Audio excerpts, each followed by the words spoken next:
नबी पाक अलैहिस्सलाम फरमाने लगे, कयामत के करीब इस तरह अंधेरी रात में कोई चीज गिरती है तो पता नहीं ना चलता अंधेरे की वजह से। इस तरह फरमाया तुम्हारी छतों पे फितने बरसेंगे। और हुजूर फरमाते हैं उन फितनों के जमाने में बंदा सुबह मोमिन होगा, शाम को काफिर हो जाएगा। उस जमाने में जो आदमी चल रहा होगा ना, उससे वो बंदा बेहतर होगा जो बैठा हुआ है। क्या मतलब? हुजूर ने फरमाया जो ज्यादा जगहों पे जाता है ना, उसका ईमान ज्यादा खतरे में है। और जो बैठा है, एक जगह जम के बैठा है, आज बीमारी नहीं लग गई। लोग कहते हैं मैंने उसकी भी तकरीर सुनी, फिर मैंने उसकी भी सुनी, फिर मैं उधर भी गया, उलझ गए।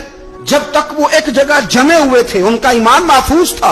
ये मैं नहीं कह रहा, ये मदीने वाले रसूल ने फरमाया है। और जब तू उधर भी गया, तूने उसकी भी सुनी, मैं ना के दीन की भी सुनूंगा, मैं उसकी भी सुनूंगा, तनकीद करने वाले की भी। और हम नहीं किसी की भी सुनते। हमें डॉक्टर इकबाल, अल्लामा इकबाल ने मशवरा दिया था, ये दौर ही नुक्ताची है, कहीं छुप के बैठ जा और जिस दिल में तू मकी है वहीं छुप के बैठ जा। तुझे तेरे रसूल करीम ने फरमाया है, अगर बचना है तो कहीं जम के बैठ जा।